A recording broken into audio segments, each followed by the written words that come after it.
சிங்கம் ஏன் காட்டு அரசன்? யானை அதைவிட பெரியது, சிறுத்தை அதைவிட வேகமானது, காண்டாமிருகம் அதைவிட பலமானது. அப்படி இருக்க சிங்கத்தை மட்டும் ஏன் அரசன் சொல்றாங்க? இதுக்கு பதில் சொல்லும் ஒரு கதை இருக்கு.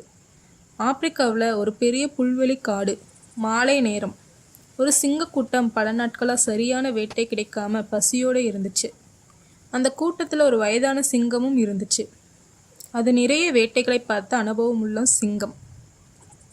அந்த நாள் தூரத்தில் ஒரு பெரிய காட்டெருமை கூட்டம் தெரியுது. குறைந்தது 200 எருமைகள். சாதாரணமாக பார்த்தா சிங்கங்கள் கூட அந்த கூட்டத்தை தாக்க யோசிக்கும். ஏன்னா ஒரு காட்டெருமை கூட நேராக முட்டினா பெரிய காயம். அதனால எல்லா சிங்கங்களும் அமைதியாக காத்திருந்துச்சு. நேரம் போய்கிட்டே இருந்துச்சு. 1 மணி நேரம், 2 மணி நேரம். வேட்டை இன்னும் ஆரம்பிக்கல. அங்கதான் சுவாரஸ்யம். பசி இருந்தாலும் சிங்கங்கள் அவசரப்படலை. தூரத்தில் இருந்து கவனிச்சிட்டு இருந்துச்சு. அப்புறம் ஒரு விஷயம் நடந்துச்சு. அந்த பெரிய கூட்டத்தில் இருந்த ஒரு இளம் எருமை கொஞ்சம் தூரமாக தனியாக போச்சு. அதை பார்த்த உடனே 2 இளம் சிங்கங்கள் ஓட ஆரம்பிச்சிச்சு. அவங்களுக்கு பசி அதிகம்.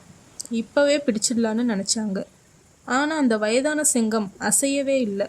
அது இன்னும் காத்திருந்துச்சு. ஏன் தெரியுமா? அது அந்த எருமையை மட்டும் பார்க்கல, முழு கூட்டத்தையும் பார்த்துக்கிட்டு இருந்துச்சு. அடுத்த சில நிமிடத்தில் நடந்ததுதான் ட்விஸ்ட். தனியாக போன எருமை திடீர்னு திரும்பி கூட்டத்துக்குள்ளே போயிடுச்சு.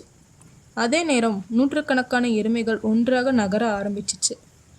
இந்த 2 இளம் சிங்கங்கள் முன்னாடியே தாக்கியிருந்தா அவங்க சிக்கியிருப்பாங்க, இல்லைனா காயமடைந்திருப்பாங்க, அல்லது உயிரையே இழந்திருப்பாங்க. அந்த வயதான சிங்கத்துக்கு அது தெரியும். அதனால் அது காத்திருந்துச்சு. இன்னும் கொஞ்ச நேரம்.